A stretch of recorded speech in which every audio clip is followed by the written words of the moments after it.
Good evening, welcome to Tales of Myth and Mayhem. I'm Marc, I'm your keeper of Arcane lore for this evening, and we are back playing Masks of Nyarlathotep. We have the usual crew full here, all of them just about to die, most likely. Maybe go incredibly insane first. That's all. Ian's been writing to me all week. I just want August to die. Just kill him off. Just fucking rip him apart. Let's kill him apart. Yeah. I think what I wrote you was I want to live. Are you sure? I'm pretty sure I read I want to die horribly. I'm going to send a screenshot. There are worse things than dying. Let's just keep that straight. That's it. I'm being nice here. Rocks fall from the ceiling. Marc wants to kill me. I wanted to point out we're not talking about the characters yet. Oh, that's true. Yeah. We'll go around, say who you are, who you're playing. I will try and do a quick recap, and then we'll jump into killing off Chris's character. So, Michelle, who are you? Who are you playing? I'm Michelle.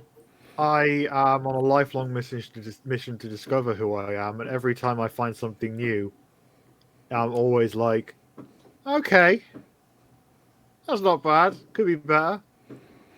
And in this game, I'm playing Cathy Bacon, a probably at this point former actor, but hasn't acted in a while, spending her time getting into adventures and trying to save random children from one random child so far.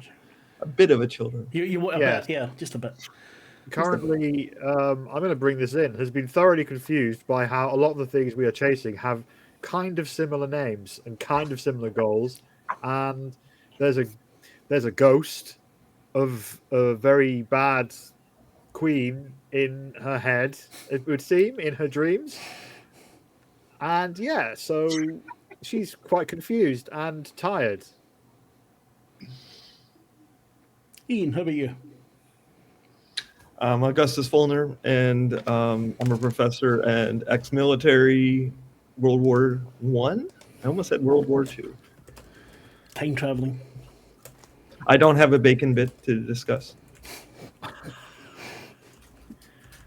Lavaita, how about you? I forgot how to unmute, apparently. I'm trying to do it with my keyboard so it doesn't make a click every time. Hi, Lavaita. I'm playing Evelyn, who's was a secretary until a couple of weeks ago. It seems to have been pulled into this madness investigation. It's very exciting. Huh? That mute's working too well. Also, without a bacon bit. Bacon bits are rare. Chris, how about you? Hi, everybody. I'm Chris, and I am playing Dr. Henry Elswinter, former lawyer to Lyra the Nocte, who unfortunately had an untimely death. Died in a fire. Life. And at the moment, I am trapped in a tram hallucinating. Who said you're hallucinating? Well, I did see a man with a hat and a cane in a dream, and then he sat next to me in the tram, and then it wasn't that person, so... It was never that person. No one said that it was a man in a bowler hat and you're just racist. You think all white men are the same. Sorry. that's what... Okay, I was going to say I think all men are. Yeah. No, I'm not joking. Sorry, mate. Yeah, Chris gets enough shit. Fuck that. Last but not least, Tim. Hi, I'm Tim. I'm playing Bob. Bob is an explorer. And Bob explores places. Right now, he's getting himself in trouble. He explored by himself solo and nearly died. Lucky he was rescued. Whew. But right now, let's see. Tim's doing well. Bob's doing better than he was last episode, so we'll let Marc go from there. Sorry, I was getting things by the chat, which I will try not to do. No problem. So my cold meds are kicking in, so I might be able to breathe through this show and maybe be a little bit high. There we go. So, yeah. last Just a little. time, just tiny bit, bacon bit. I will. We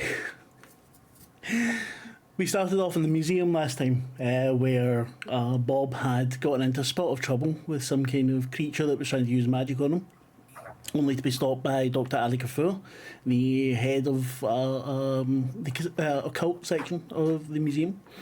After gathering all of them together, they quickly got him on their side and discussing about the possibilities of what the fuck is going on, the things that they've already found, the things that they might find, what happened with Jackson. And from there decided to move on to check out the Ibn Tulun Mosque, which is now a hospital. After a little bit of a bumpy start, they managed to convince the Nazia there that their intentions are pure, and Bob and whoever wishes to come with him has been invited back the next day to help protect the girdle of Nitocris, which has already had one attempt on it the week before to be stolen. So Augustus, Evelyn, and Cathy, if she's going with, are all invited back to the museum the next day for further research possibilities. Henry had been sick in bed, and once she was feeling better, after having disturbing dreams, she decided to go out looking for her companions. And while on the tram, was overcome by some kind of vision. The last thing that we had, I'm pretty sure, was the familiar click clack. Something came towards her in the darkness. The tram is gone. You're sitting on a bench. You hear the click clack coming towards you, coming from behind now. You hear the steps coming closer, walking round the bench. Since you're not saying you look around, so take it you don't. And if you're looking down, you see red high-heeled shoes. With each step, rings going out on the water that now seems to be the floor.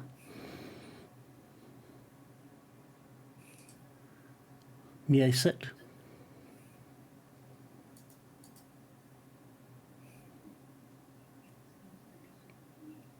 Henry? Excuse me, sorry, I was distracted for a second. What was the last part you got? I thought you were starting with everyone else, and I was trying to sort something out, going through notes.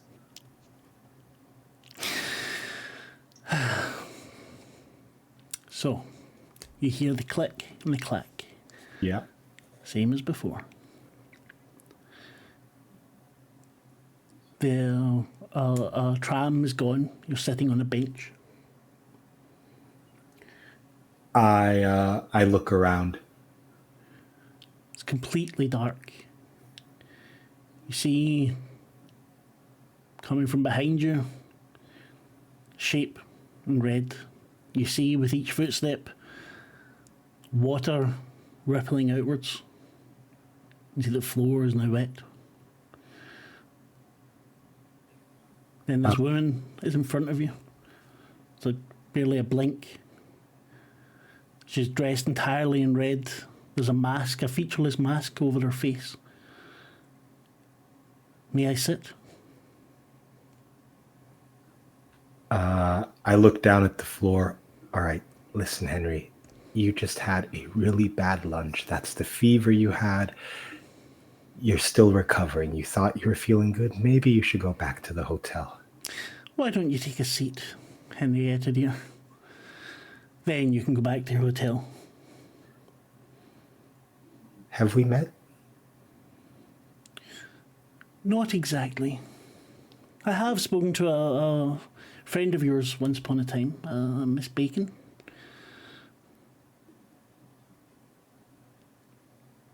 We came to an arrangement back then. Henry sits down for a second. The woman walks, long legs, very so classically shaped sort of hourglass figure. Sits beside you, crosses her legs. You've been having quite a day, haven't you, Henry? I guess so. Henry pushes her glasses up. Ah, you poor dear. I wouldn't let those buffoons bother you. They might come to you in your sleep. They might whisper things to you. They're all powerless. Do you mean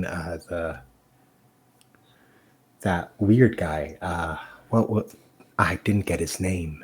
The one with the walking stick, yes. Very self-absorbed. Oh, you know him? Are you friends? Friends is not quite how I would put it. I was wondering if you could do me a favour, Henry. Nothing much, nothing big.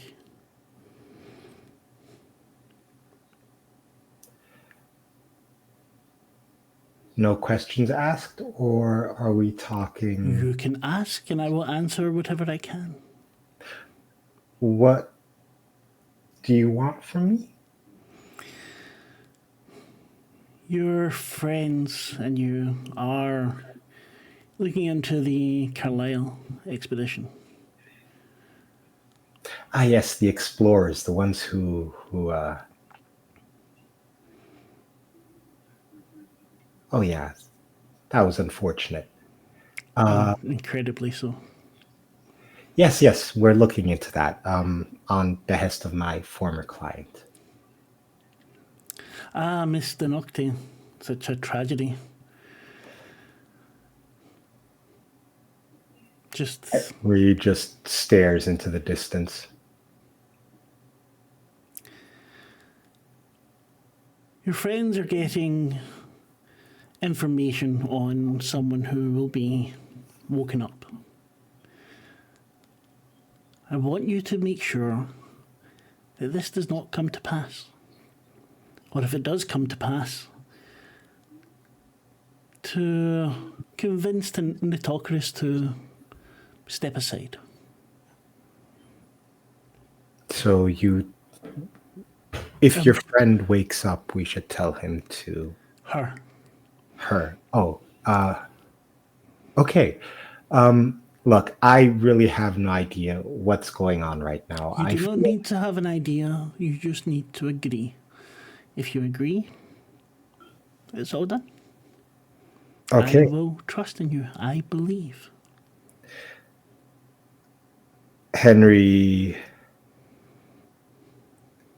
stares out into the darkness for a bit. And then she smiled softly and straightens her glasses one more time. I don't know if you're accustomed to it, but when someone asks for a problem to be fixed, usually, then something may be given in exchange, or am I wrong? You are not wrong. What can I do for you, Henry dear?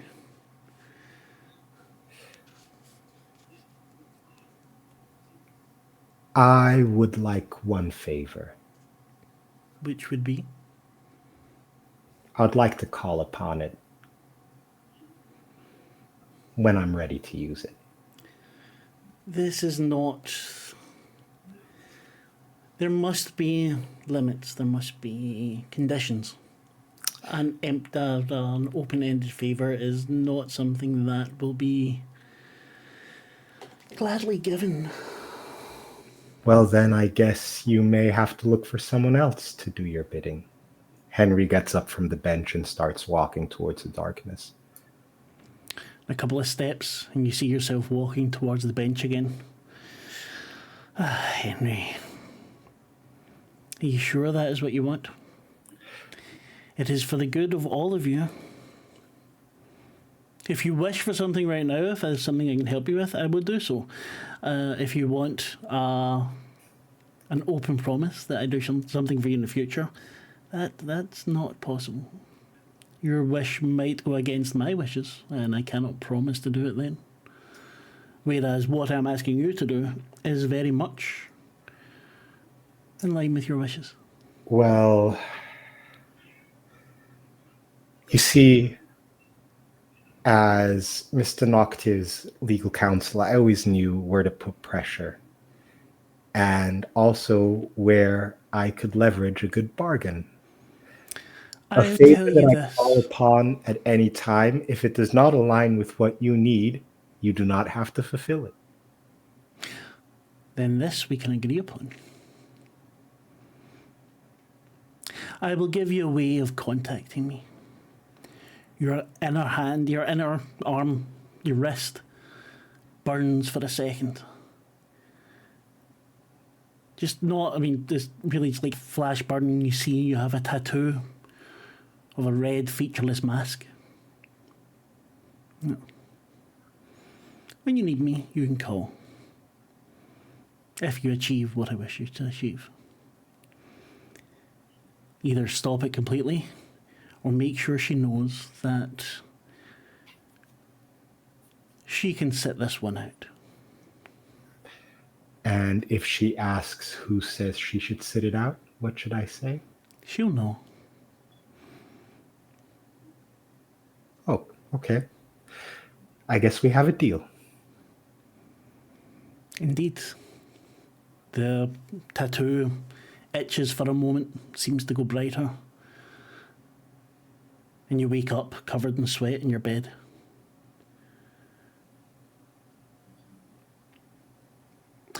The rest of you have left Abram Tulin. You're heading back to the hotel, I take it? I think that was the plan, yeah. Sorry. You get back to the hotel with no problems at all. You see lots of street entertainers out, lots of people having fun. It seems very busy, very lively. We get into the hotel, the receptionist, Miss Bacon, I have a message for you. Oh, thank you, darling. And she hands you a sheet of paper where it's been written in very extremely nice handwriting, very neat. Miss Bacon, my name is Omar Al Shakti. I am I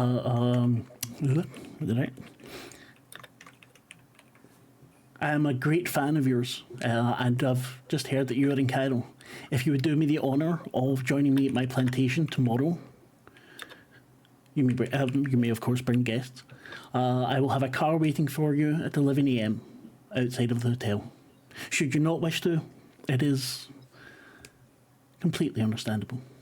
I hope to see you tomorrow morning.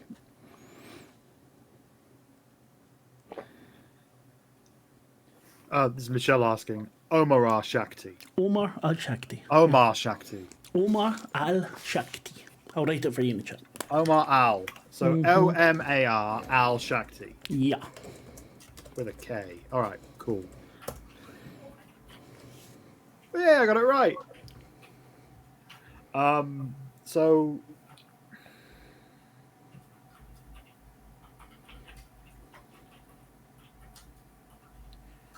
do I know anything about? Have I heard the name Omar Al Shakti before? Not to the best of my knowledge. All right, I'm going to ask the people I'm with. Do any of you happen to know the name Omar Al Shakti?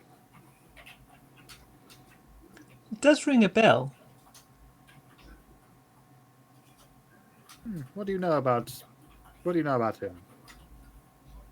I've been invited to his Desperately plantation. trying to find it in my notes. Well, while you do that, I can just I know what I can do. I can ask my little bacon bit. Oh God, why can't I remember his actual fucking name? Mahmoud. Mahmoud, that's the one. See, I'm just testing you. I knew it all the time. Is Mahmoud around? Yep. Mahmoud, have you heard of this Omar Al Shakti fellow? Oh yes, very, very rich man. He gives money to orphanages. Sometimes gets soup. It's good soup. He has jobs for older kids. Well, older than me. What kind of jobs? I think they pick cotton. They don't want children there. And he pays these people. Yes, the fella. They are peasants. And he grins, big teeth missing, smiling away at you. Thank you, Mahmoud. Are you hungry? The grin just gets bigger. Yes. Okay. I pull out a note. Go give the person at the bar this and tell them to make whatever you want. Shukran. And he takes it and runs off. You see him then trying to sit at the bar. He's not able to reach up into the seat properly. He's a bit too small and he gives it. The barman pushes him out into the restaurant. It feels like I should have not set him up to fail like that, but moving on swiftly. He's grinning still, and he's sitting at a table now waiting on his food. Well, his reputation sounds good. Whether that means he's doing that for show or doing that because he means it.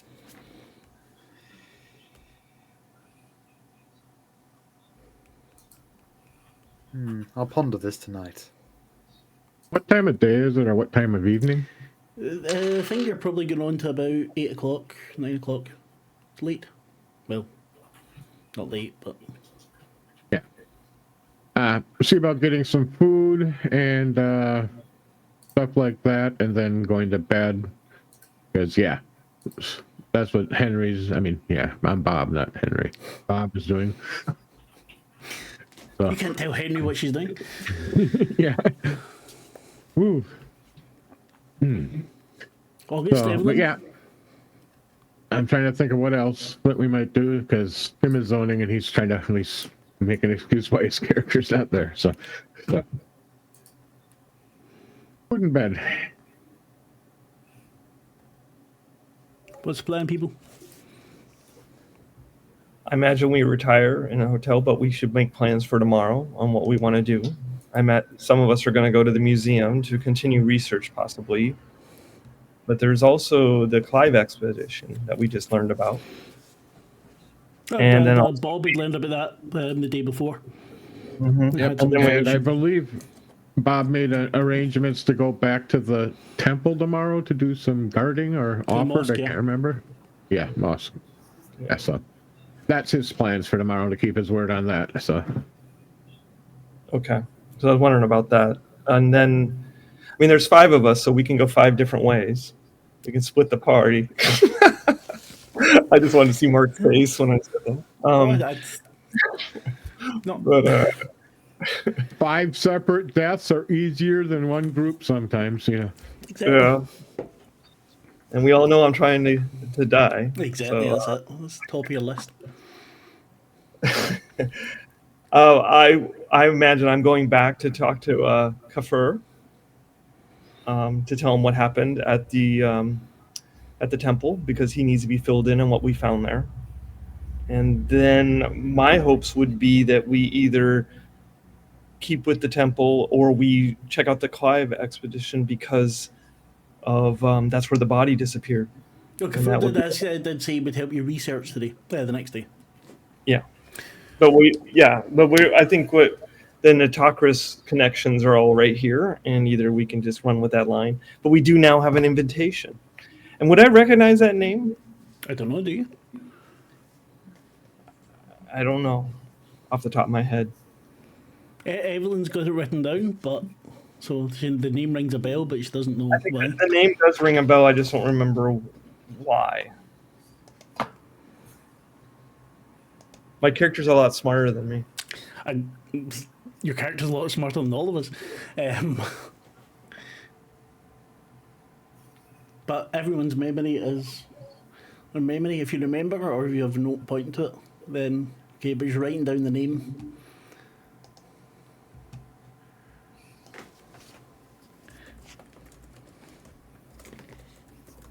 I don't remember. So, plans? What would you guys Going like to bed? Yes. I might knock Henry's door and see if she's feeling any better after the day's rest.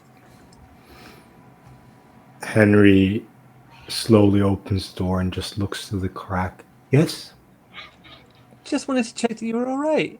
Are you okay today?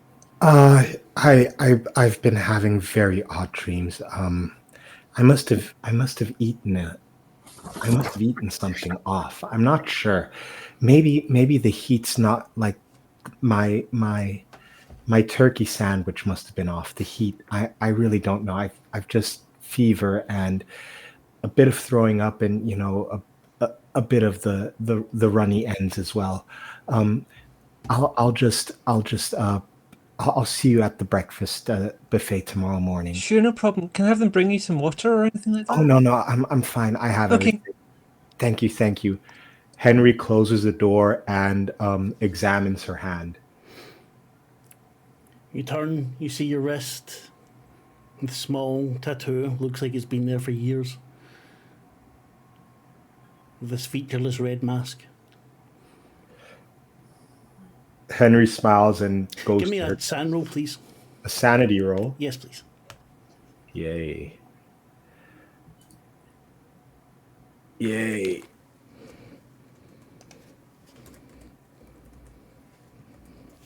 What we got? That is a failure. That is 65 over 49. You can lose 1 point of sanity, please.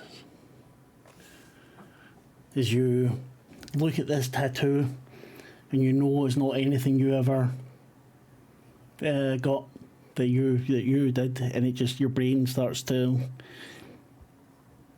try to find a way around it. Maybe the eyes are moving more, maybe you scratch at it, maybe go wash your hands.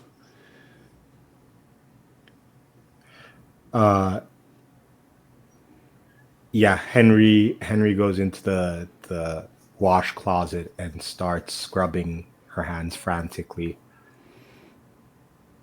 You scrub and scrub until a little bit of blood starts to come and you realise you cannot get rid of it.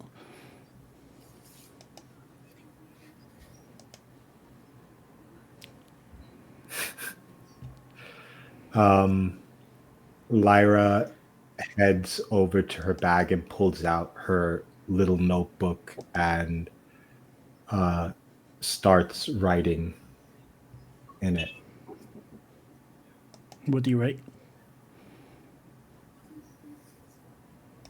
I don't remember getting this I don't remember getting this.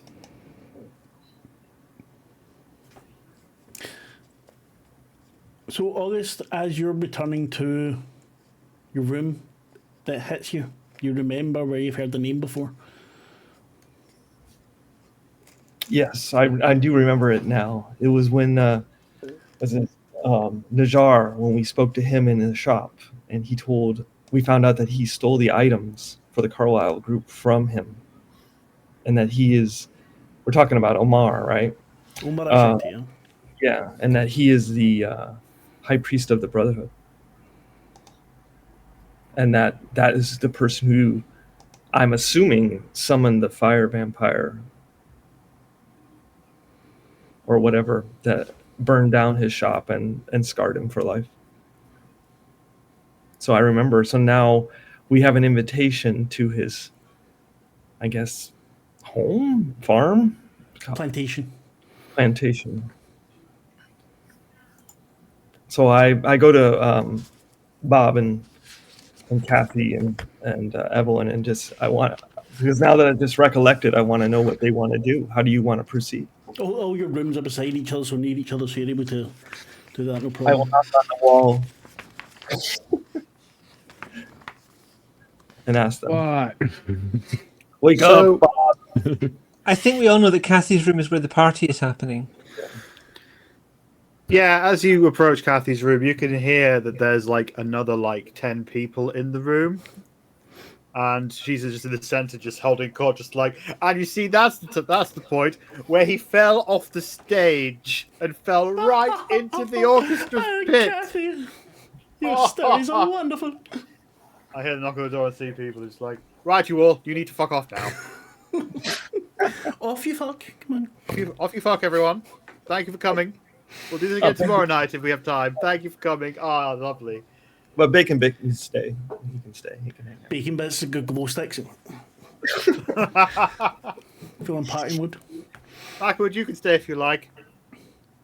Backwood looks you, curls up beside your bed and goes to sleep. Wow, that boy could fall asleep very quickly. Almost on command. That's impressive. Anyway, come in, sit down. So tell me. I just remembered who that person is that invited you. He's the high priest of the Brotherhood, the cult of the Black Pharaoh. Shit. I sent it. Yeah. And if you recall, we talked to Najar, and he's the one that sent the fire vampire to burn him for stealing those items from him. So I think we need to prepare ourselves for we are known by the Black Pharaoh now. Or maybe it's just that he's a big fan. Looking at what everything that's happened, and we've been poking around certain places and probably been seen. We went to the chap's shop. We went to see Mr. Passat. Yeah, he probably knows we're around. This is a trap. This has to be a trap. Feels like it.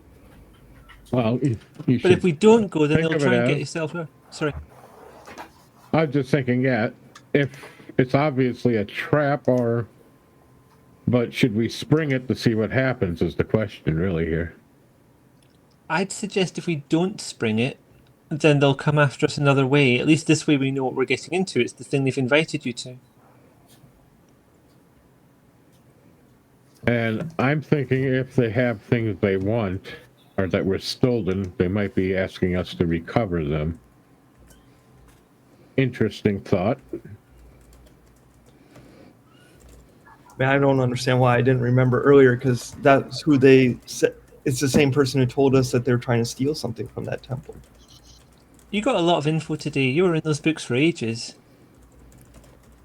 Who, me? Yes. But this is actually from Najar. You were there. I know, but all that information, it's a lot to process. Yes. And keep filed correctly in your head.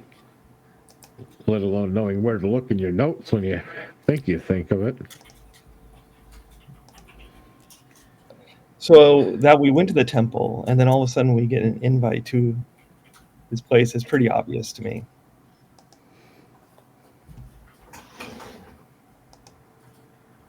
Okay, if we are going to spring the trap, we're going to a plantation, fields.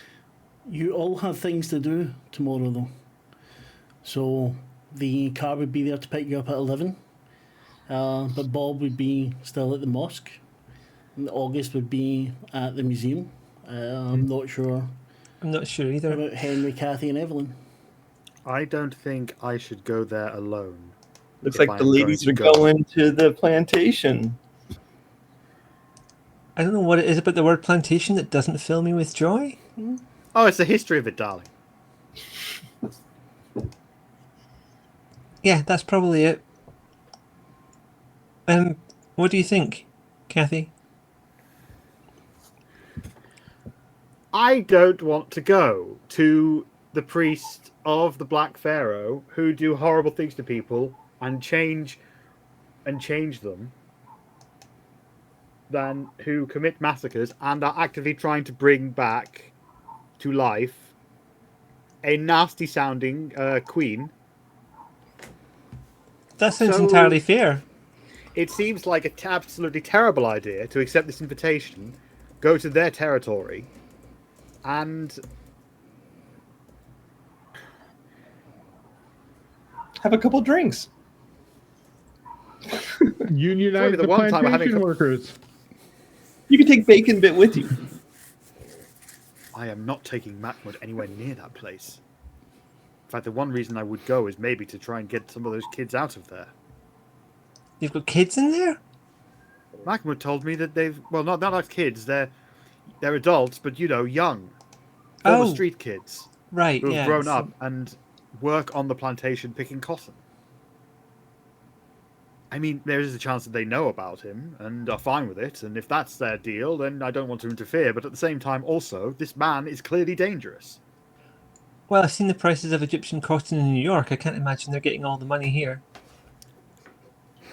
That's a good point. I don't know. Does anyone have any strong reasons why me and Evelyn should go? Or maybe you and Henry. And Henry? More 'Cause Evelyn might information. be better suited to research. Just saying. Evelyn, would you Well, be interested in accompanying me to this chap's house? If you want the accompaniment, I'm happy to go. I'm not a lot of use researching, I don't think. I mean, we could conceive of a message to send back and say you would go at a later date. I don't know if that's a possibility. Does that give them more time to prepare, though? I guess they're already prepared. They wouldn't have invited you. Yeah, they've already dug the pit traps and stuff. Sticks with nails in the end of them. That's just kicking the can down the road. Is there a strong reason why I should go? If people could justify the risk, I will do it. Of course, I will. But it's only More if there is something information worth is getting. the only thing. More information from somebody we know is seeking the same stuff we are. We could possibly use it to play the two cults or various cults off each other. I know you are good at your words and manipulating people, Cathy. I mean, we both Yes. are a bit. But I'm just saying, these are possibilities, but are they worth the risk? I would hate to see anything happen to you. Oh, that's a lovely thing to say. Oh. I think if you believe it's worth the risk, I will do it. I will go there and I will try to gather as much information as possible, whilst also keeping an eye on all the exits and being ready to run for my life at a moment's notice. I am quite good at that. Is there somebody in town we could possibly send with you, since I'm going to be busy? I mean, well, that we would trust would be a question. How about we arrange to meet at a particular time, and if any of us don't make it there, assume the worst has happened and follow that up immediately? I think that 2 hours is long enough so it looks like we have been there for enough time, whilst also being short enough that if something has happened, you'll know by the afternoon if I'm dead or not. I mean, also, Cathy, I've not been invited, so maybe they wouldn't want someone else turning up with you. It did Oh, say I- it's allowed to bring guests. Oh, fair. I'll just say that if there's a problem, darling, I'll just say that you're my secretary. There's no reason I couldn't be at this point, to be honest, but sure.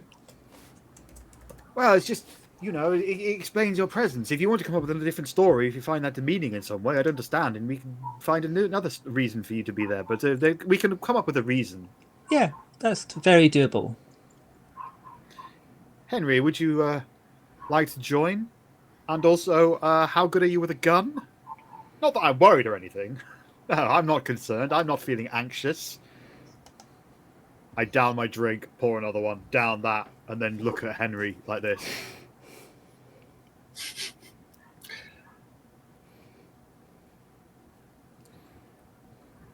I think it would be good for you to go there and make the best of it. It's good to make friends. Get out there and meet people. It is a trap, but maybe they don't know what we're up to. And so if you go in there and put their minds to rest that we're not involved. I mean, I don't think we know what we're up to. Are you saying we should go there and be completely ignorant? Because we could do that, I suppose. I'm just saying, like, if this is a very powerful person in this area, has money and people working for them, and is also the high priest of a cult. What I'm truly afraid of is that they might change your brain, like you said. Alter your thoughts, the way you think, if he gets hold of you like he supposedly has done to others. Well, That's the biggest risk. I don't really know what you're talking about. I thought that he was responsible for the changing of the mindsets of some of the other people. Or am I remembering the information? Is No, Bob? that is what was reported, and that is something that we have witnessed, Bob, you and I. Oh, yes, I know, but I don't know if it was from him, is the thing. Yeah. That's the one thing I'm most worried about, is you no longer being you. Or any of you being the you we know. How is he changing these people? Well, I guess I'll go. Evelyn, if you don't want to come with me, that's fine. Henry, if you don't want to come with me, that's fine. I'd be very interested to go with you. Mahmoud shouts, Okay. I come with you. Mahmoud, this is one area where I don't think I would feel right in having you help. Mahmoud, big help. I can be sneaky. I can see what the workers are saying. I can steal some stuff. Give him a couple grenades. What's a grenade?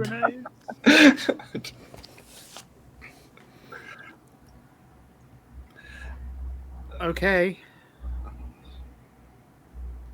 If you're sure, but it's going to be very, very dangerous. You can say no. But then they would probably be wondering why you said no. I hope between the two of us we could I'm talking take to care of Mahmoud at this Mahmoud. point. Oh. Sorry. No, you're all good. I'm going. Cathy's going. Yeah, but the other, yeah.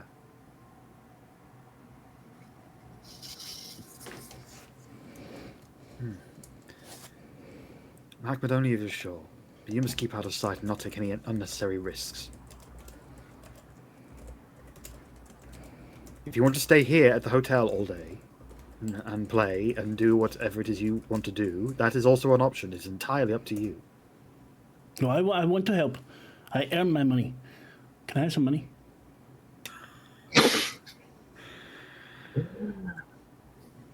Cathy is rethinking her choice to try and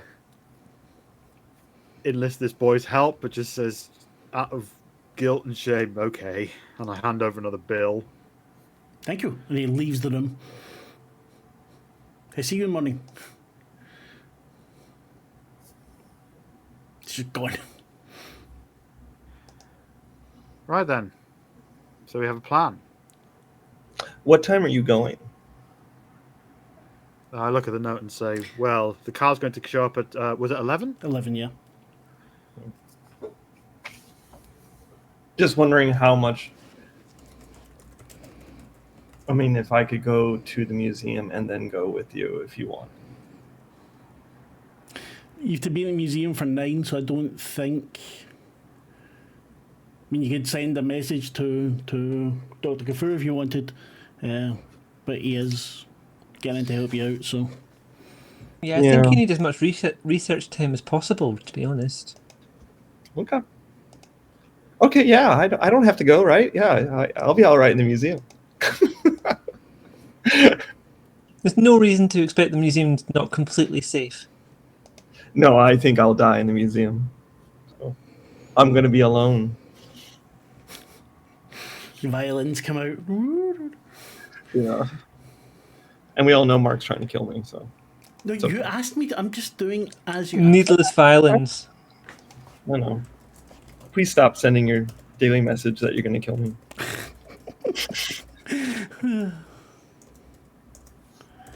All right, so you're going tomorrow. Bob's going to the temple, and I'm going to the museum. We're all going to randomly pick fights with people. So we have combat in 5 different locations. It's like being in Glasgow again. Fuck it. Just walk up, stick your nut in. So, you're All right. headed off to bed. At some point, Cathy, you'll hear Mahmoud sneak into the room maybe and lie down, covered up in a ball beside beside your bed. You can smell something very sweet, like some kind of candy or baked good or something. But he does his best not to actually wake you. Any of the night passes, no dreams, but I don't think you sleep all that well as your mind keeps going to the tattoo. And when you wake in the morning, it is still there.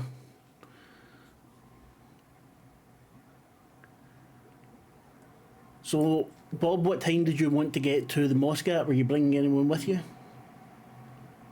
I do not believe anybody else was able to accompany him. If they had their own task. Are So, you bringing anything with you? Since you're Oh, going to be he'll bring guarding... his. Yeah, he's going to bring his pistol and such with him. His knife, his general stuff that he usually carries underneath his, or with him.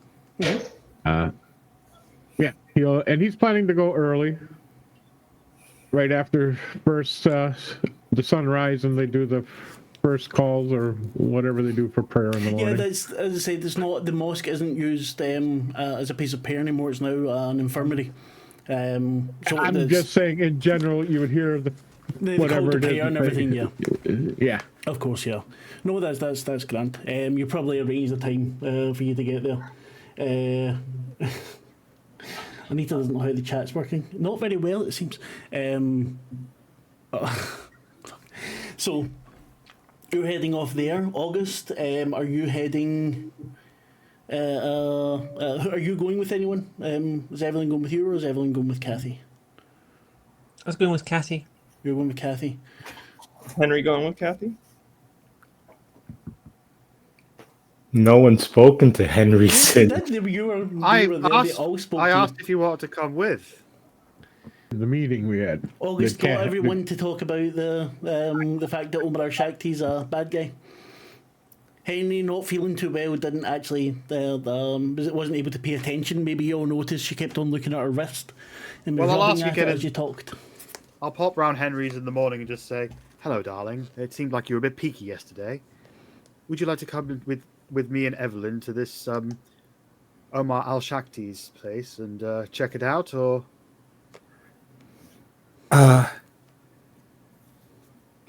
Henry grabs Cathy by the collar and pulls her into the room. Oh wow. Listen, I know this is a bit awkward, but you see this? And she shows her the wrist. It's a very well done, if small, tattoo. Huh. That's very well done. So, yesterday I ate a turkey sandwich and my stomach felt really bad. So I came back here and I decided to take a nap. And I had this dream where I met this tall fella with a cane, right? And he was talking to me about something. I can't really remember what it was. He said something about soon, and I'm not really sure. But anyway, I then decided to go look for you because you weren't here. And I got into the tram to go to the museum, and I kept hearing this tick-tock noise, just like click-clack, click-clack. And I don't know. I thought I saw this top hat fella again sit down next to me, but he wasn't really there. And then suddenly I was in the middle of nowhere, just looking at a park bench, right? And this odd lady, she just walks up to me and she tells me I have to help you stop something from happening. And if we can't stop it from happening, I have to tell whatever happens, fuck. Exactly. I have to tell them to step aside. And then I woke up in this bed, covered in sweat, and this thing was here on my arm. And I'm not 100% sure if I'm going completely insane, but I would remember getting a tattoo, wouldn't I? I mean, I even remember when I got this one over here, and Henry kind of like unbuckles her pants and pulls down her waistband, and right on her pelvis, there's like a black crow. One second. Oh, Well, first question: what was the name of the chap with the cane? He didn't. I don't think he gave it to me. Look, I swear. Did he speak with an American accent? Did he speak with an American accent? No.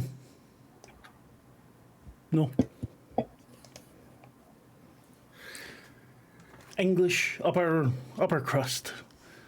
No, he was more like a fancy,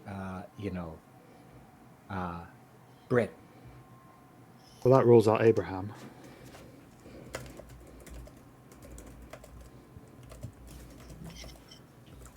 I'm remembering that right. Abraham Thank is an American, right, Mark? Yes, he was. Okay. Any chance of it being Abraham? Cathy's going to ask. Yeah, no, that's fine. Most of you don't know who Abraham is, and that's fine. No, it's not. Okay. Go and watch. There's one shot. I was talking to the people here. I mean, I'm assuming the audience have watched all of these and even know even more than we do. Of course. I've seen all the text several times. You understand All Abraham. 300 and something pages of it. Okay, so Okay, I think we have a situation where you woke up with a tattoo that you do not remember getting and did not have yesterday, I'm assuming. And you had visions and dreams. Now, I have had dreams that have featured real life people, admittedly dead people, but dead people that I had no prior knowledge about before the dream, really, apart from what I read in that book. We need to work out if the people you saw are actually living people, real people, or dead people, or people who have lived. Do you understand what I'm saying? I'm not sure. The thing is, I looked at it yesterday and I don't know, it just felt off. Like, I'm not sure when I got this. I can't. I could have had it yesterday, but then why would I? And she grabs her like notebook and shows Cathy like 3 pages just written down with the line, "I did not have this." Why would I write this?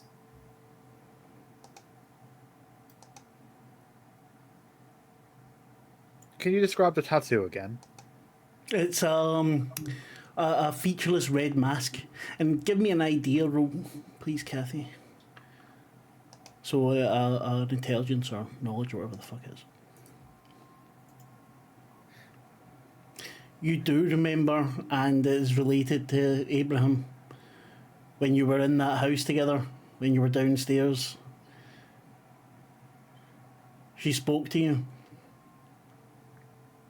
The lady, she is the one who did the deal.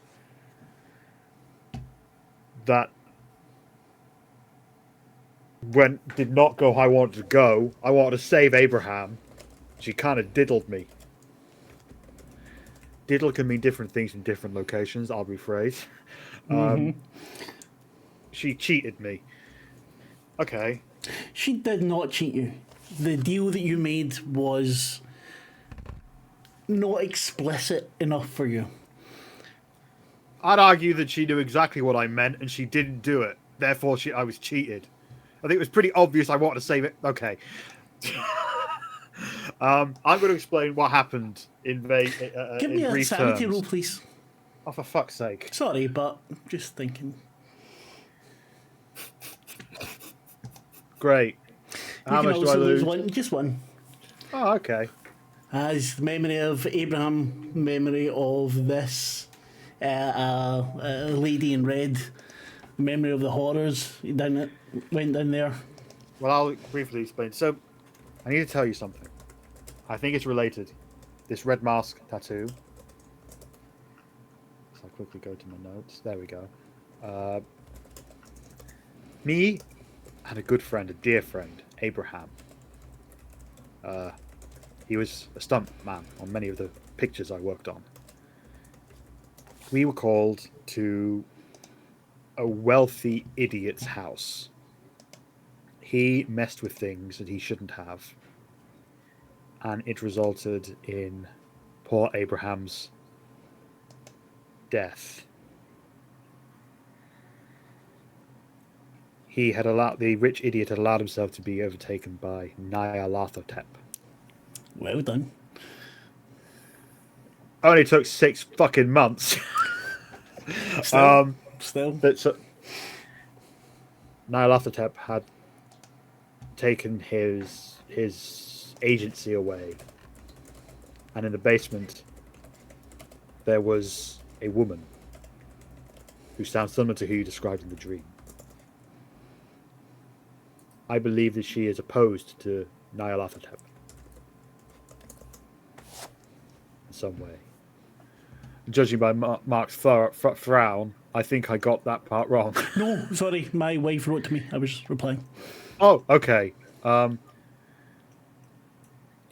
think, in a way, she might be something, possibly a weird ally who you must be very specific with at all times. Do you understand? I see. Henry starts tying her hair back and getting ready. We should get going, shouldn't we? Let me just quickly... We should discuss this later, though. We should discuss this tonight. We do have to run. We are the car will be here any minute. Henry grabs her satchel and checks if her handgun's inside. I just grab her on the arm. Thank you for sharing this with me. This would have been a bit earlier because we're working out where everyone's going. So it's not quite, you've still got time to get ready, get a shower and whatever, Henry. Evelyn, you're going with, so the three ladies are going to the plantation. Wait a minute, boom. Sorry, Marc, but I'm busy. Don't destroy me. What the fuck? Get drinking. Sorry. Again, my wife's writing to me. So it was great when she said it. It was fun. Right. It's the first time I've seen the keeper's sanity get lower as we play. I know, it's brilliant. I love it when Anita's in the chat. I do. Because she doesn't usually watch this sort of thing and she doesn't find it easy to concentrate on it. So whenever she jumps in, it's always lovely. But now she's telling me chat doesn't work and I'm confused. So we have you three. Are you taking bacon bits with? I do not feel... Michelle, as in me, does not feel comfortable with this at all. Yeah, Cathy, similarly, also doesn't feel comfortable about taking this child into a dangerous situation. But we're doing it, apparently. Well, you could always tell him no. You wouldn't need to let him into the car. I can't do it. He's just very eager to please you. I can't do it. I can't take Mahmoud. I can't do it. I'm sorry. I know it's a smart move, to have somebody there who isn't known and small who could steal things and talk to people, but I can't do it. I can't put this kid in danger. And Cathy can't do it, so I'm just going to say to Mahmoud at this thing, I've decided you can't come with us, Mahmoud, and that is for no other reason than this is incredibly dangerous. He looks so crestfallen. When you say it, I want to assure you this is not about your ability, not about you. I want to keep you safe. Do you understand? Send him with Bob. Good idea. Would you like to accompany Bob for the day? Yeah, I'll help. I'll go and guard that. In our culture in Europe, when people shake their heads, that means that they're saying yes. So what's agreed? He's going with Bob. You could be accompanying Bob without Bob knowing. That is true. Bob and Bacon Bits make their way to the mosque, but the Bacon Bits full of questions, Bob. Who wants to know, have you ever used a gun? Have you ever killed anyone? How do you fight? Where are you going to? Have you ever been to this mosque? Do you know what it is they're protecting? What it is he has to protect? And I'm currently tempted to demonstrate that I've used a gun and can kill. He's just excited, the poor wee man. I know, but Bob's not used to kids. Especially hyperactive ones who ask lots of questions and language he doesn't speak fluently in. So. I think you could totally get along with Mahmoud. Like, he's streetwise enough to navigate drug dealers. Just think of him as a mini Bacon. He starts, you notice, if you keep an eye on him, that as you're walking, he starts to walk in the same way you do. He's like imitating you. And looks very serious when you look serious and keeps on trying to catch your eye to get your attention. Just not used to kids. He's not being mean or anything. He tries to answer things, but it's just like you can tell he's getting annoyed the more and more questions keep coming. The more he answers, the more questions. I both raise kids and have grandkids. I know how that goes. August, you when you go for 9, I take it. Do you take the dragonman with you? Is it Salim? Or do you go alone this time? Oh, I didn't even think of him. Did we want him to go with? That's also possible. You can. The only one he won't be going with is Bob because he's not getting paid enough to stand around for 8 hours doing nothing, looking at a fucking box. Which is already guarded. I don't really know what to do with him. What would you guys recommend? I think I would just go to the museum. It would be for the translations. That's all. Oh, okay. Yeah, let's bring him. I thought I had an assistant at the museum that was You can helping get me. one, yeah. No, it's up to you. You don't. None of you need to take. It's like it costs you per day, so you can. If you don't want them, you don't pay for them that day. I don't need him. I go on my own.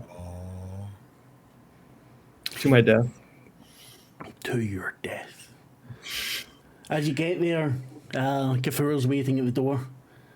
Mr. Faulkner, I have something for you. And he unrolls a large sheet of paper, and you can see that the from the rubbing that you gave him of the stone, he's managed to what looks like complete it. Oh wow! And I did not get much sleep last night. This would not leave me alone.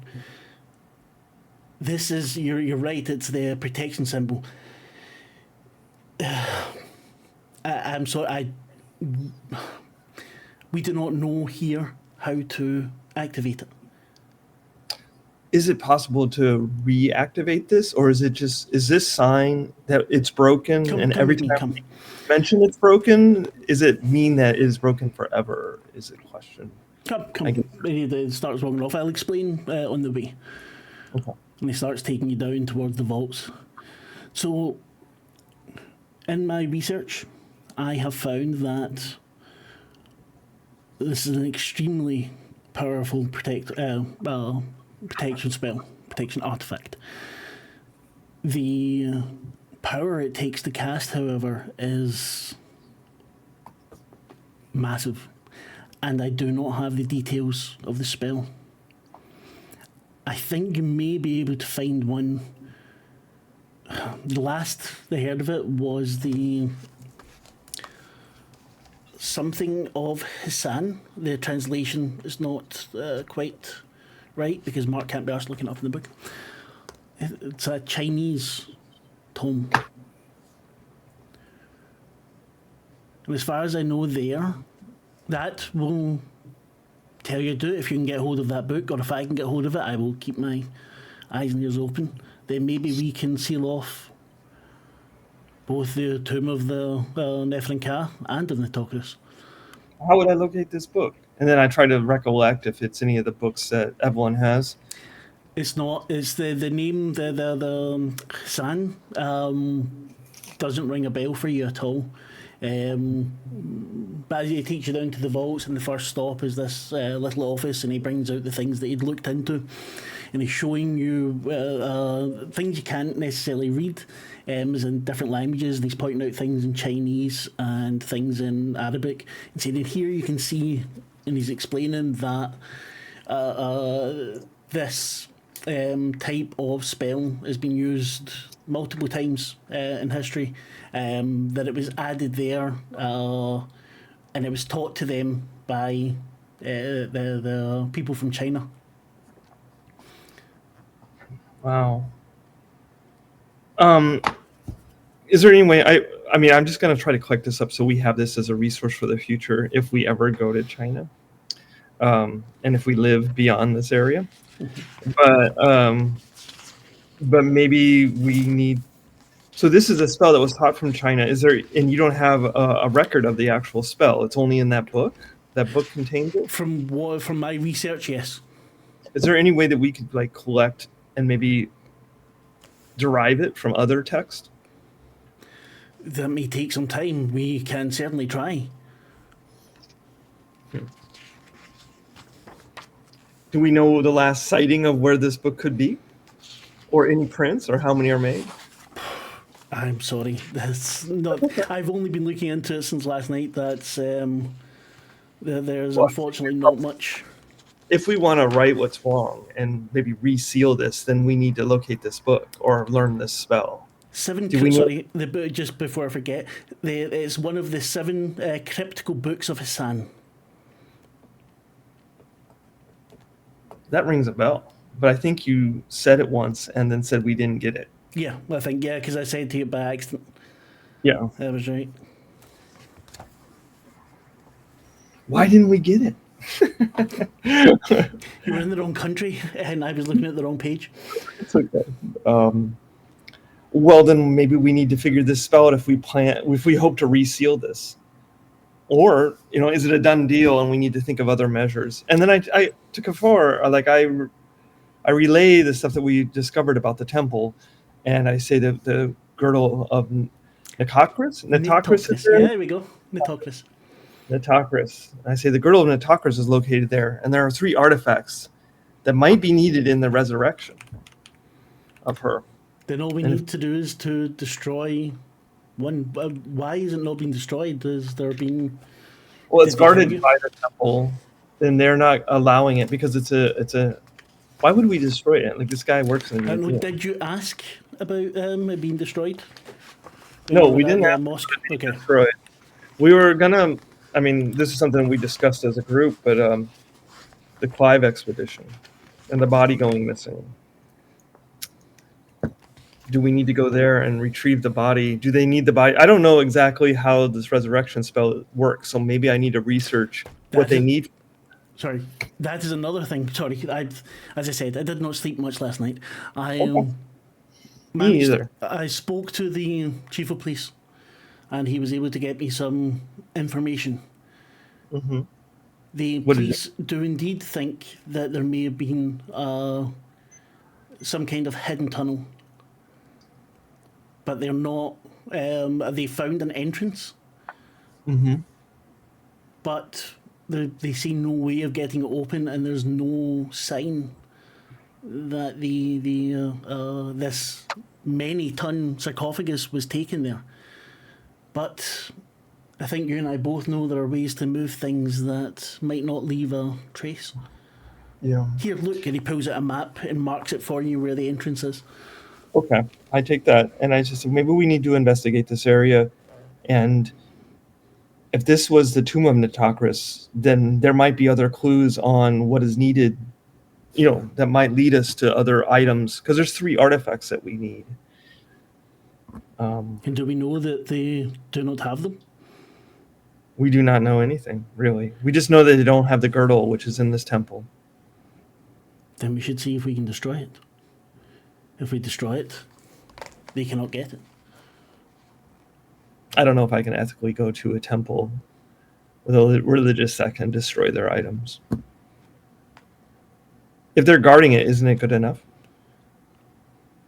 We can hope. Maybe I will pay them a visit. I can add some of my own protection to theirs. That's a good idea. We have one of our top men working on it right now, Bacon Bit. He's actually guarding it for us. And with that, we will jump to Bob and Bacon Bits as they meet the Nazir in the morning. And again with the 90-year-old dude whose name I've fucking forgotten again. Give me a second. The one with the very ornate sword and scimitar. Where the fuck are you?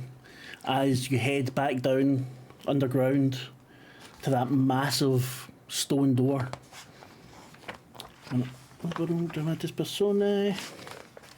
Persona, blah. It is. No, well, only gives me the wrong guy. Wrong height? Is that what you said? What? Nothing. No, give me a second. Till I fucking find this. Because I like this guy and I think we should use his name. If I can remember it. No. I'm gonna punch Kafur too, so we can start combat there. So that if combat starts somewhere else, Sounds like a plan. Just get him, shoot him. The dude is called. What? Can you? I suck. I apologize. After I get the research there, maybe I go to meet to the temple afterward. I don't know if there's an opportunity or if this is going to take all day at the museum. I don't know. Let's see. I think the museum will probably take quite a while. Okay. I apologise for this again. I'm going to apologise about 70 billion times. It is Fred. Nessim Efti. You met him before. Is the one who didn't speak any English at all. He's 90 years old. Very ropey, wiry muscles. Yeah, he had the holy sword guy. So. Exactly, yes. And he babbles away at you in Arabic, and Bacon Bits babbles away back, and you see him muss his hair. And Bacon Bits is able to translate a few things. You hear the Nessim and the other guy, the Nazir. Fuck, my head's up my ass. Ahmed Al-Dahabi. They argue a little bit, and Mahmoud motions you down. They're arguing about if I can go inside or not. Well, if you can't, just hang out around and keep an eye out here. Again, the face drops. But if you can, keep your hands off of other people's stuff as much as you can. Well, you know what I mean. Don't steal from the temple. Well, give me a luck roll, please.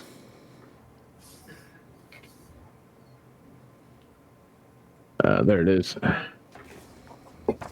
Did you regain your luck before? There you go, hard success. I failed on regaining, but I didn't have a...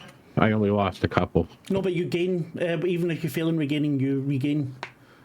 It would have said the number you regain there. It's... Yep, it did math then. So. Okay. After a few moments, Mahmoud's face falls even further. I have to go help at the hospital. He said it'll be boring for you, though, I suppose. Well, if it is truly boring, I'm hoping it will be just a day of walking around the room, learning maybe some more about it. You take the opportunity to talk to the people, see what you can learn.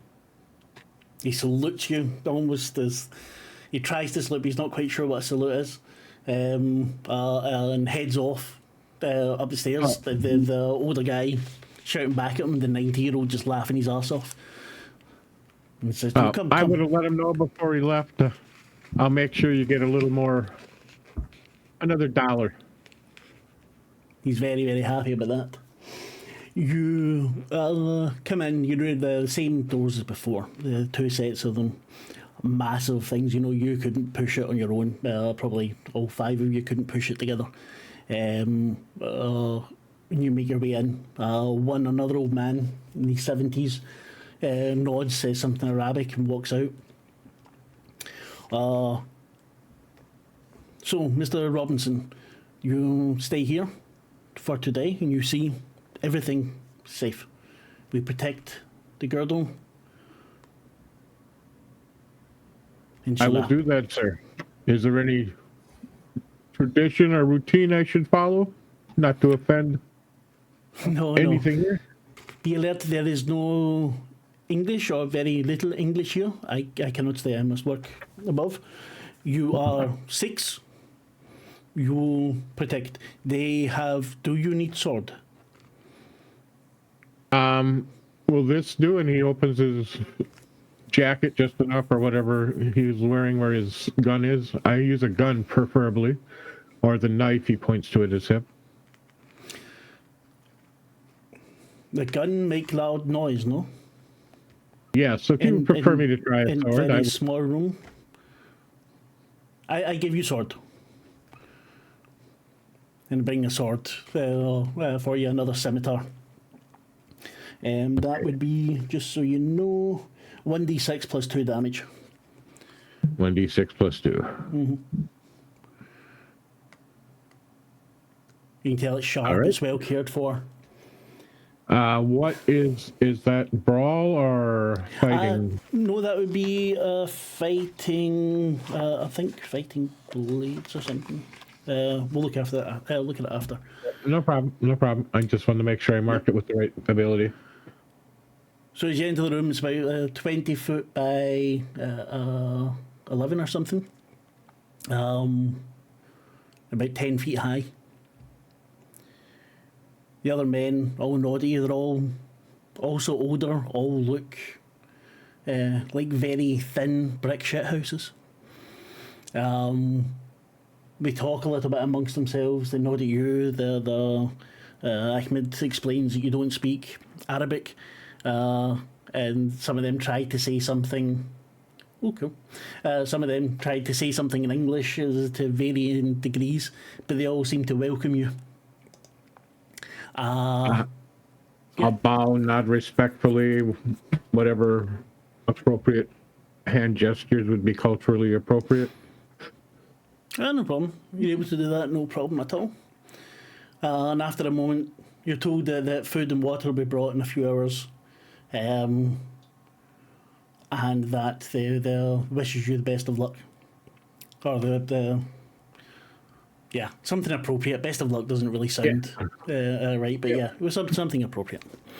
While Bob is standing there, he's going to pull out the scimitar and just try to get used to it. He's never swung one before. So. But that's what he's going to do while standing guard. As you do that, one of the men comes over and holds up his own scimitar and starts to try and show you how to use it a little bit better. Bob will appreciate the effort and work with them, but still, just generally keeping an eye. It's not a very big room, so he doesn't have to look very far. So no, it's not. The box sitting in the middle on a plinth.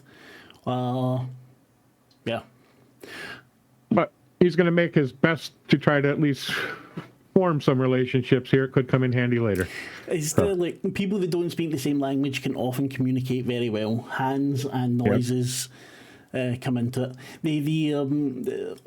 The men are all very serious, and you can tell they are all paying attention, but they will take like their eyes off it, and they will talk and stuff. They're not going completely bored. You don't understand when they do try to include you, but there's always someone that is being very serious that seems to just switch off who it is. And Bob's doing very much the same. He's keeping an eye. He's always facing it and so forth when he does practice, general things that you should do. So, but I figure it's going to be about 6 or 7 hours before you have them somebody come in and try to kill us and take it all. So we should be good. So. Cathy, Henry, Evelyn, the car is there in the morning, 11 o'clock. Large black car, driver comes out, well dressed, opens the door for you, brings you in, so lets you in, talks the perfect English, starts driving you out of the city. Wait a second. Just let me get there. I know I keep doing this. Just so I make sure to get the description right. Fuck you, Black Cat. No one cares. I've got all these bloody, bookmarks in here, and then they don't go to the places I want them to go to, because I didn't put them there. So, you're driving,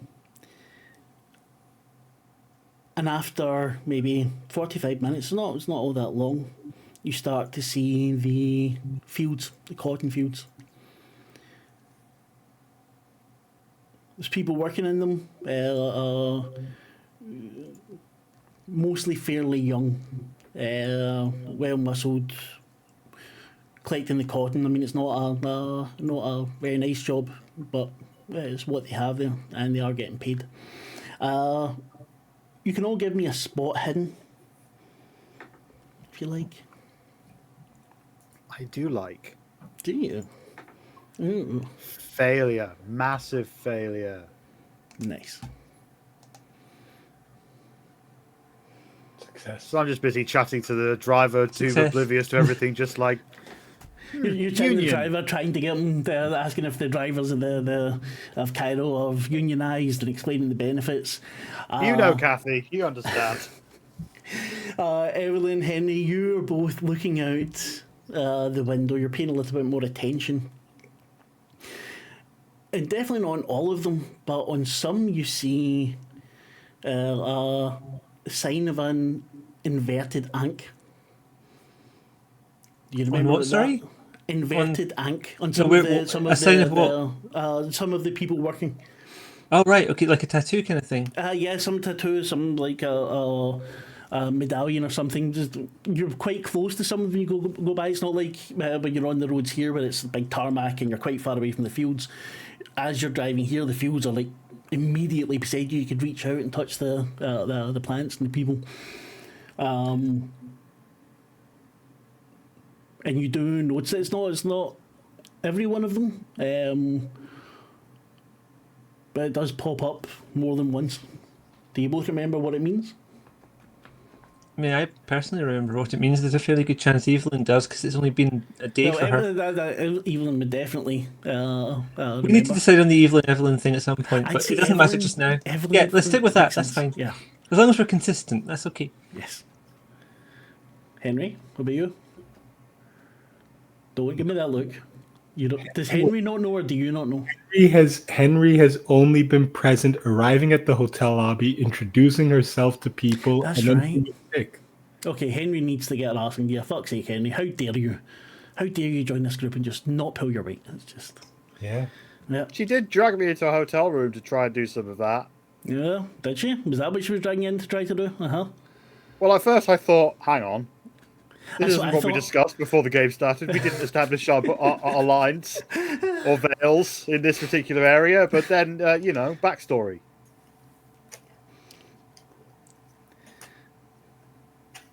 So, pulled Evelyn your- and Henry, you both notice it. Kathy is oblivious. Should I sort of nudge at Henriette to see if we've both seen the same thing? Sort of mouth the word cult and then realise it looked a bit rude? Henry kind of looks over a bit confused, but nods at the same time. She's like,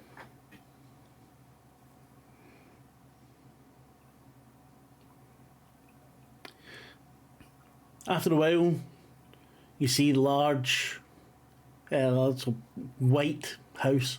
Seems to have more than one floor. It has the flat roof, and there's a man standing out front. Fairly rotund, very wide smile on his face. He looks very happy to meet you, and as you drive up, white Persian cat jumps up into his arm, and he smiles and gives it a scratch on the head. Miss Bacon, welcome. It is so lovely to see you in Cairo, and you have brought friends. I am Omar Al Shakti, and he takes a bow. Mr. Al Shakti, lovely to meet you. This is Evelyn, my assistant, and this is Henry. legal counsel, You're a lawyer. Dr. Henry Elswinter. These days I never go anywhere without my lawyer. I'm sure you may have heard about my unfortunate divorce. I did. It was in some of the periodicals that are shipped over from England. I'm very sorry to hear about it. It's okay. Just take my advice. Never be too far away from legal counsel. Am I right? He laughs. Please, come in. Have some tea. And he takes you to a parlour, wicker furniture, very nicely laid out. I will say to him, I'm sorry, my doctor has told me I must stay away from anything with tannins in it. I'm not sure what they are, but would you like some water or some fruit juice? I'm okay, thank you. I had quite a bit to drink before I got here. If you know what I mean. Of course. Ladies? I'll have tea, thank you. Of course. Miss Elswinter? If you have a scotch, I would love a glass. A scotch?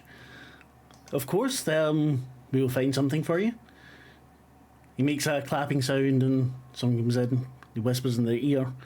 He heads off. I myself do not partake in alcohol, but I have many guests from the British Isles and from America, of course. Please sit. It's so lovely to hear. What brought you to Cairo? The drinks come. Nothing for Cathy. Henry kind of jumps in between. We're not at liberty to discuss right now what Miss Bacon is doing in Cairo. It's a bit of research. That's as much as we can say. But unfortunately, there are some very, very important things happening in the background. He looks at you. Oh, I understand. Of course, perhaps I may be of some assistance. Well, it depends on how trustworthy you can be. I am not aware of you. However, you seem to be aware of me, and you seem to be aware that I haven't been as prolific in the moving pictures as I once was. Yes, as they move on to these talkies, everything is changing. I have all of your films. Ah, that's wonderful. That's wonderful. Well, what I can disclose is that we are researching for a new project I'd like to put together. Of course, yes.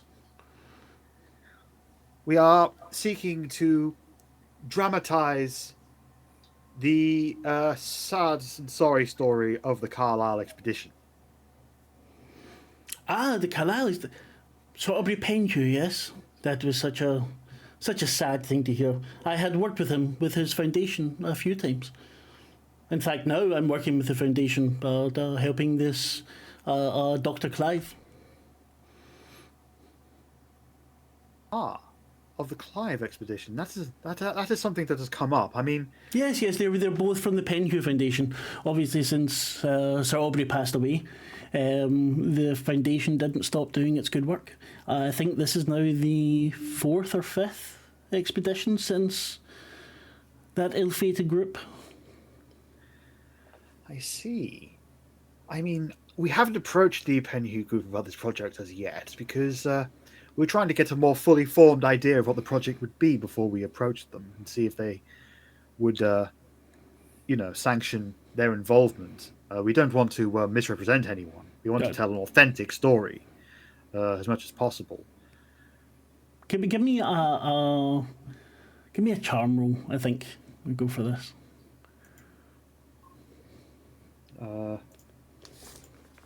Remember, your Success. bonuses you can take. Success. If I could help in any way, I could maybe offer a word to Mr. Gavigan. He is Sir Aubrey's successor. Not nearly as much of a gentleman as Sir Aubrey was, but one must work with what one can. No. That would be wonderful. That would be delightful. Oh, that would really be of massive assistance. I don't know if that was a phrase that she would say, but that's what came out of my mouth. That would be huge assistance. If you heard some of the shit that comes out of my mouth, fuck's sake. Everything you say is beautiful and delightful. Thank you. Yes, you see, we want to be authentic. We don't want to. Well, there are some people in the pictures who are quite cutthroat and they will misrepresent for the best benefit of the story. I would like to be totally respectful to those who lost their lives and portray them as I hope they would have liked, so their story can be told. I understand. We have had many people from Hollywood come out here to tell their stories, and I must say I'm not impressed with the majority of them. I can only imagine.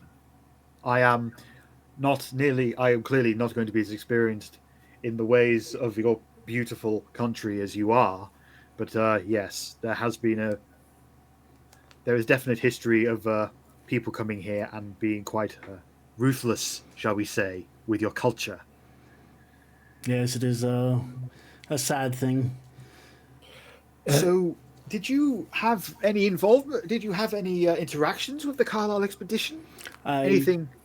Welcomed them to the city. I helped them get set up. through their going away party when they were leaving.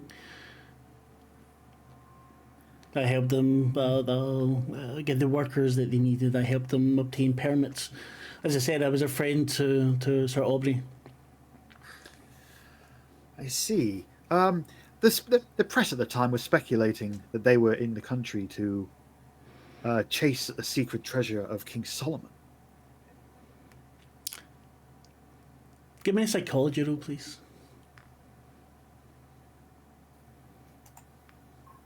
49 under 60 success. Would you like to spend luck on that? Why are you asking? I got a success. You did get a success, yes. How much did you get a better success? 19.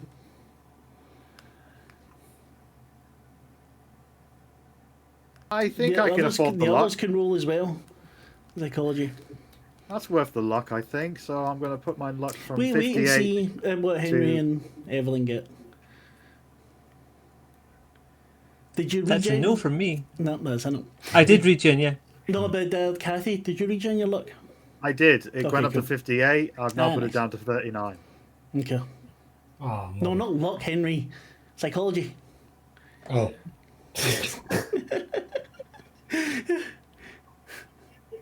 Okay. Who took the cold medicine? Right. Okay, we're going to ignore that for the moment. You spent the 90 luck. As you notice, and it's not easy to notice, as he's smiling at you for a second when you say about King Solomon's treasure or whatever, a look of complete disdain just for a microsecond crosses his face. I am sure you don't. I am sure you're not interested in fairy tales. You only want the facts of their expedition, no? Well, it doesn't surprise me to hear that the papers are full of it. You've seen this crap they've written about me in the past. What do you believe the truth it was behind the Carlisle expedition? The truth between they went off on safari, leaving their dig early, unfortunately, and yes, we all know the tragedy that followed. Yes, that is what we've been told. Do you think there is something else about it? I don't think so. I mean, I met Mr. Carlyle one time, and he seemed to be in it for the glory. Like, my initial attraction to this as a project was the story of a man's hubris, shall we say. And he was a very charming man and a very nice man, but he did have his follies. Oh, as do we all. As do we all. That would hopefully be kind of the point of the picture. That he was a fully formed human being who may have had lofty, even noble goals in some ways, but also, yes, went places he maybe shouldn't.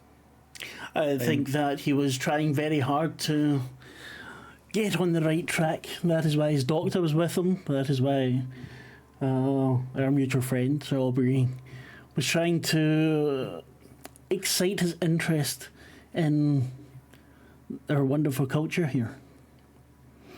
Henry, Evelyn, you're both being very quiet. I, as the assistant, would not be talking over Cathy in this kind of meeting. I don't want to hoover up all of the spotlight, so if folks want to jump in and just tell me to shut up. I know you're not. It's them, they've been quiet. Sometimes they need nudges. If you want to put us in touch with Mr. Gavigan, I'd be willing to be that contact. So if you need to pass that information on to me, and then I can make sure Cathy stays in touch in the future. I will write him a letter and let him know that you might be coming his way in London. And he walks to the sideboard and rifles through and brings out a lovely gold embossed business card of Sir Gavigan. The Penhue Foundation. Please take this. When you see him, I will make sure he knows you. I'd give you a card for us, but we don't have those arranged just yet. Oh, I completely understand. But you know what? That's enough about our little project for now. Tell us more about you. What would you wish to know? Well, And there we're going to leave it for a moment. And we're going back, sorry, because I don't want to ignore the two gentlemen doing the busy work. August, you and Dr. Kafur are busy looking into things here. First of all, you went over the information that he'd found. You went over the map where they say that he thinks this entrance is. Talking about what possibly found there. Maybe he's discussed a little bit about what could have moved the sarcophagus. And after that, you head further into the vault, and you come to a massive, much more modern door than the one the Ibn Tulun. You can see the what's it called? The name of the company, the München, what's it called? Schlosswerk, which you would know means the what do you call it? Basically stands for the Munich, the safe makers in Munich who made this door, and it has an extremely complex locking mechanism. And you see him bring out the key and the code, and you see him do something with your hand. Roll power for me, please.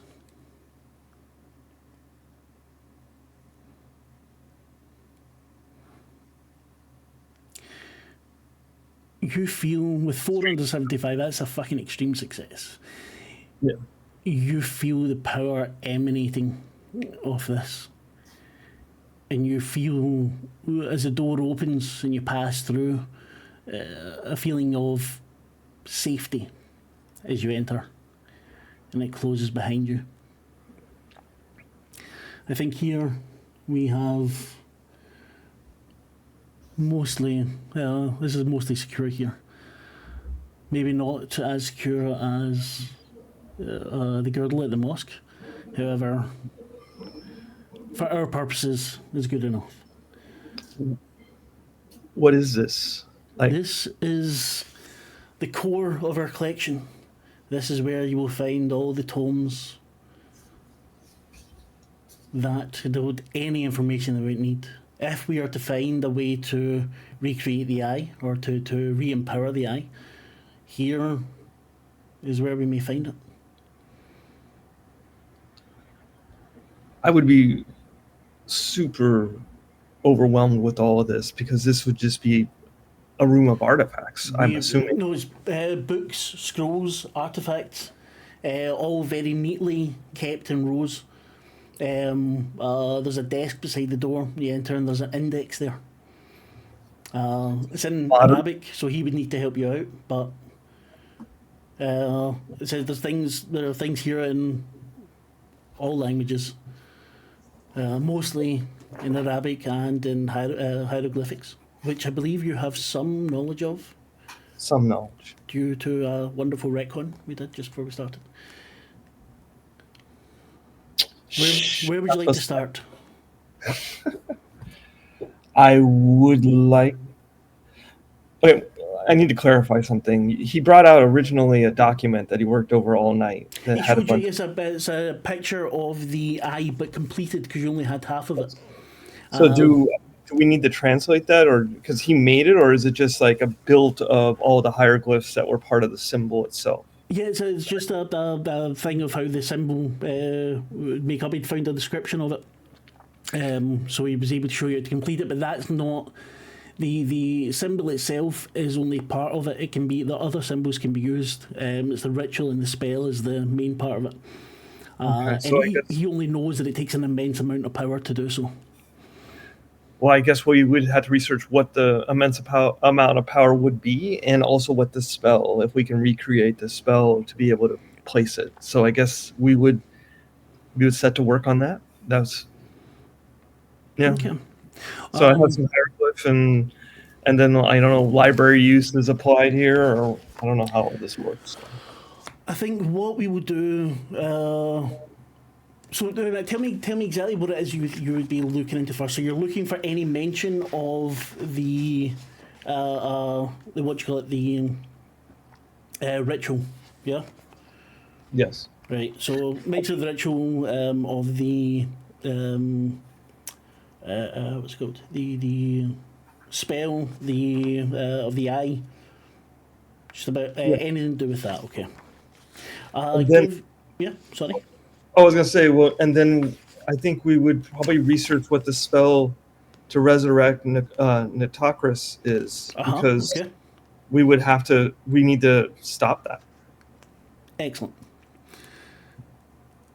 Since you got an extreme success on your power, if you pass the first library roll, I will give you something extra. Because I'm Okay, so I'm gonna use an audience dice. Ooh. That's 10%. So it's a 10% boost. So your skill is then. What is this? Library use. It's a success. 68 under 70. 68 under 68 under 80. Yeah. Hold on, I just need to check for one thing. Gerge, like Munchen Gerge Frankfurt it was, sorry. Apologies. Bum, bum, bum. There's a name of something I'm looking for. I think those would just be the main things, and then just to try to get coordinated with what's all involved with replacing the seal, because we're going down this path really quick, and then also interrupting or what the Nitocris artifacts are used for. We do, like right now, Augustus doesn't understand what the connection with her is. There's the Carlisle group and their movement and what they did at their pyramids. And then there's Nitocris, which wasn't mentioned until we got here. So I don't know exactly how she's intertwined in all this. I didn't have a conversation with Henry with what he saw. So I would just assume that since the Cult of the Black Pharaoh is involved with it, that somehow it's involved with the cult and a greater evil, and whatever the professor tells me. Okay. So with your library use, what was you looking for first? The sign or Nitocris? The sign first, because that would be because we have the rubbing, and also he spent all night working on it and the map. I think we should probably go down that path first. Okay. So we're getting to what this leads to first is mention of the books, the 7 books of Hassan or something. Yeah, it's called the 7 books. Yeah, I think so. Yeah, and delving a little bit deeper into it, and this is taking quite a long time. You're getting through things. You're finding snippets of it here. You're finding that it was the same spell had been used elsewhere in Egypt. That it's been used in Greece. That it's been used in France. You read a report of it being carried out by 3 people, and all of them turning to dust as they did it. But it seems to have worked somewhere in Ireland. But you're not finding any details on how to actually do it. You see mention of needing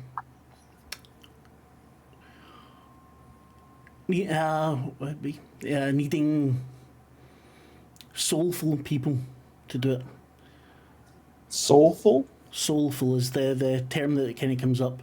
Kafur says to you, soulful, they mean people with power, people who can interact with reality. Okay. And is there, I try to connect that too with the locations. Is there set locations where this only takes place? No, it's as you're going through it, you begin to put together a clearer picture of it. In fact, let me get.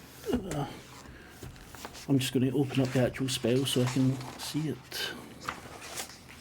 So the spell requires 3 people. No, it's the 3 people was just in that one, and all 3 of those people died. Oh, I see.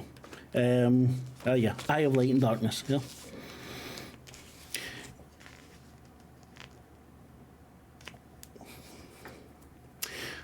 Okay, first of all, so it's a regular success, but you've also got the extreme success with power. you see that there's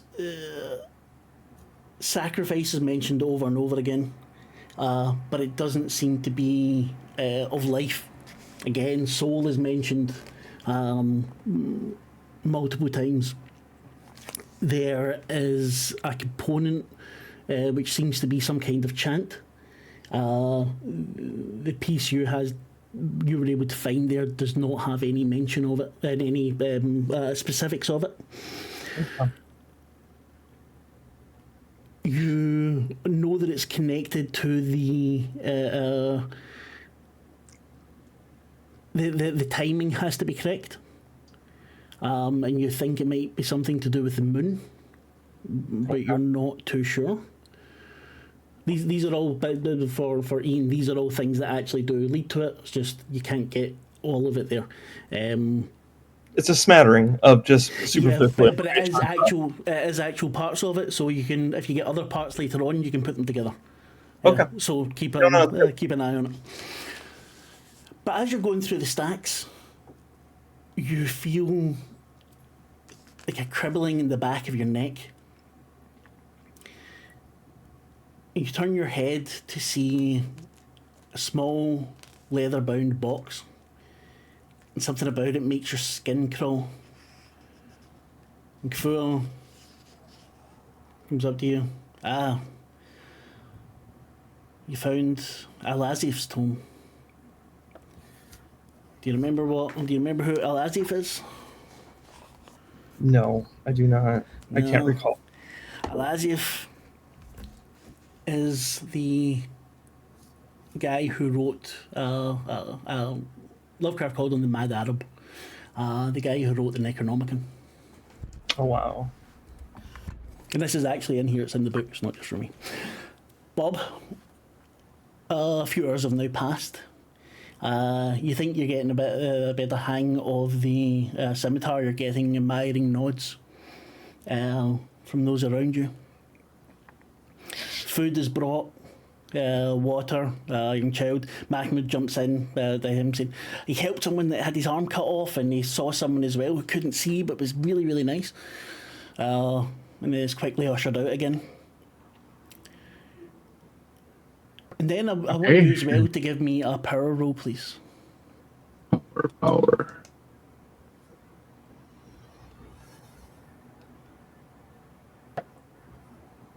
Extreme success, 8 under 55. Wow. Something Team is coming. power. The temperature in the room, or at least maybe not the room, but around you, drops. And you see, you feel something is getting nearer. I will jump up and hey, I feel something weird. Something bad's coming this way. Since you got extreme success, we'll take that. You manage to let them know that something's coming. The first they don't understand at all, but you quite quickly get it across that something's coming. They have no way to open the door from the inside. But you see all of them have their hands on the scimitars, and they start to move in a more concerted manner, keeping their eyes everywhere. Bob will, besides the scimitar, which he has shifted into his left hand, has now pulled out his revolver, because you always bring a gun to a knife fight or a sword fight. After a moment, you smell ozone. You hear something tear. And I'm going to put a picture for you in the chat so you can see what it is. I think it's way too big for this room, but this is what they said is there.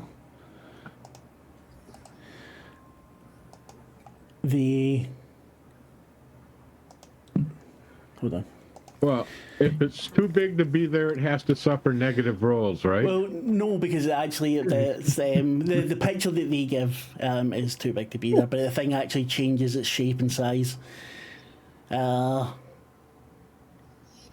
want you to roll sanity for me, please. No. Yeah. No, okay. Oh, fuck. I'm doing it. Give me a second. All right. All right, roll 1d10, please.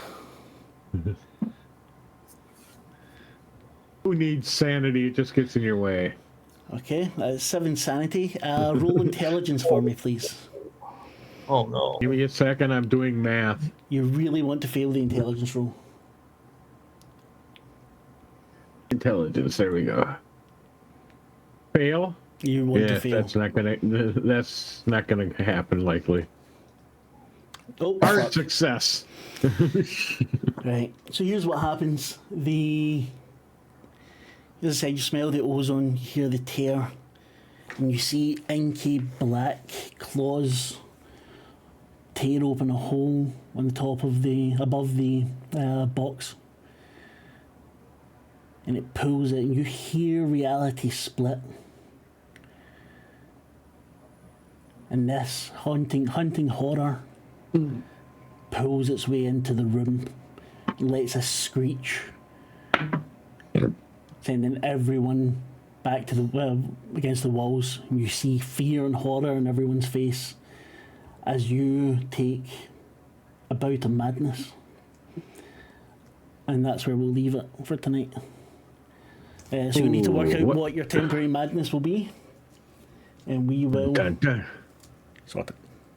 So good? I was wondering what it's going to be. Yeah, this is going to be fun. Yeah, It looks easy. I tried to keep Macman away from the danger, and you took him to the danger. No, he didn't, because he passed his luck roll, so Mahmoud wasn't in with him. Had he failed his luck roll, Mahmoud would have been in there when this happened.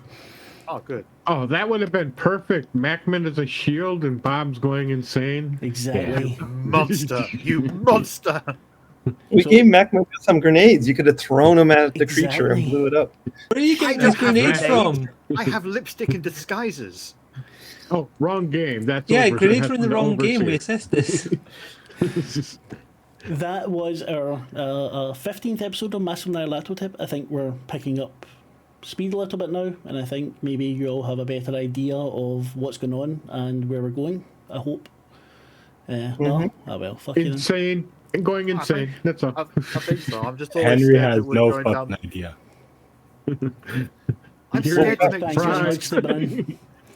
Well, if you make it out of this, we can all reconvene and go towards a direction of sorts. So let's go around, say goodbye, see what we're doing, and then we will raid the lollygaggers with our 5 viewers. We'll go backwards this time. Tim, saying goodbye. Goodbye. I'm Tim, and hopefully we will see you next week for Dragonbane. I plan on getting the episode videos out sometime tomorrow. So Yay. I'm just really bad about it. The fun part is the playing. The other parts work. Sometimes. Chris, how about you? Yeah. Hi, I'm Chris. And yeah, a little bit of cheeky advertising. I have officially returned back to streaming. So tomorrow, in around 15 hours, I will be streaming a bit of live music on Twitch, and possibly, if motivated, a bit later, starting an interactive campaign of Dragon Age: The Veil Guard, because I've been having so much fun playing it that I would like to share the experience with a couple of people, or whoever wants to share the experience with me. Is that a video game? Yeah, that was it. Okay. Lavita. Hi, I don't think I've got anything to promote. There's no rivers this week. I've got There's a your contact. podcast, and we have a new podcast command. Yay. I added earlier. Thank you. And also, I guess there's the vampire video from last week, which I did this. I sorted the subtitles on before it went up rather than after, so that's always fun. For the 17.5% that use the subtitles. That's not bad.